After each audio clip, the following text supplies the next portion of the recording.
और आज भगवान ने उसको मुक्त किया। बोल वृंदावन बिहारी लाल की। और एक बार भगवान शंखचूड़ नामक दैत्य को आया जो गोपियों को ही हरण करके ले गया।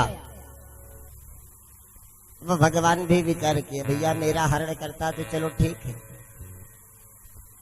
अब जो हमारे ही लिए अवतरित हुए हैं, जिसे भगवान इतना स्नेह करते हैं गोपियों को, आज गोपियों को ही वो हरण करके ले गया। भगवान ने उसका वध किया और उसकी चमकती हुई मणि को लेकर के भगवान ने दाऊ भैया को दे दी। इस प्रकार से नाना प्रकार के राक्षसों का मर्दन करते करते भगवान आगे बढ़े। और इधर कंस जी के पास नारद जी पहुंच गए और नारद जी कंस से बतला दिया पूरी कहानी। भैया जब नारद जी गए तो कंस गुरु जी को प्रणाम किया। बोले गुरु जी देवता लोग भी झूठ बोलते थे, बोले हमें आकाशवाणी हुई थी कि 8वां पुत्र मारेगा, परंतु 8वां पुत्र जन्म ही नहीं लिया। नारद जी ने पूरी कहानी बता दी। भैया यहाँ जन्म हुआ, वहां ट्रांसफर हुआ। अब कंस को क्रोध आ गया और अपने तलवार को निकाला कि आज तो मारे डालूंगा।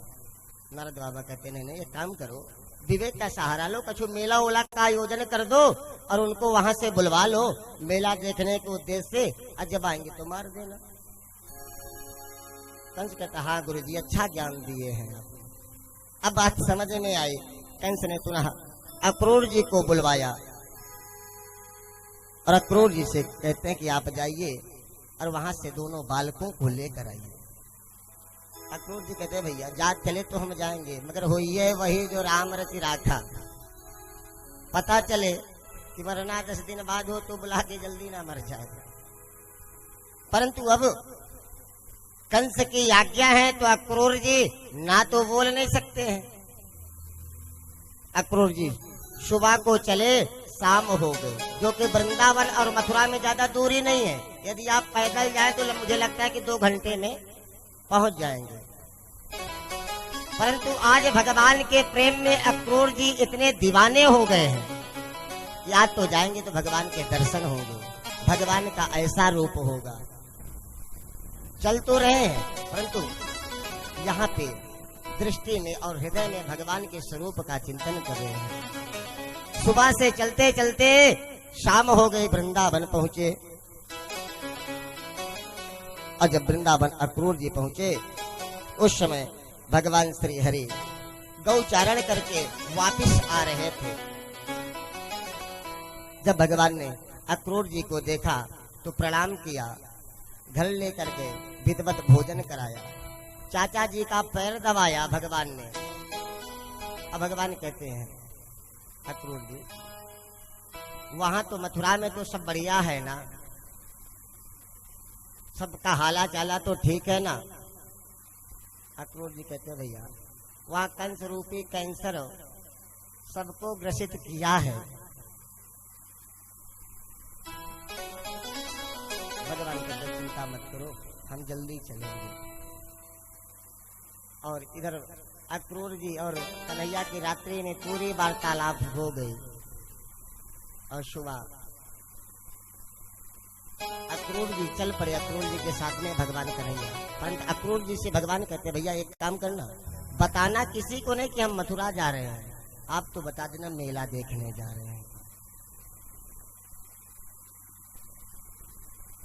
और जब गोपियों ने सुना कि भगवान आज मथुरा जा रहे हैं तो गोपियां विलाप करने लगी। और गोपियां कहती हैं कि हे विधाता आपको जरा भी दया नहीं आई कि आप पहले तो प्राणियों को मिलाते हैं फिर उनका मनोरथ पूर्ण कराते हैं, और जब मनोरथ पूर्ण हो जाती तो आप उनसे दूर कर देते हैं। और अक्रूर जी को नाना प्रकार की गालियां तक गोपियों ने दे डाला।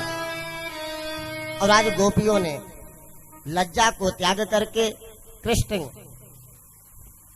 को कृष्ण कृष्ण कह करके, दामोदर दामोदर कह करके सुंदर आवाज दे रही हैं, रोने लगती हैं।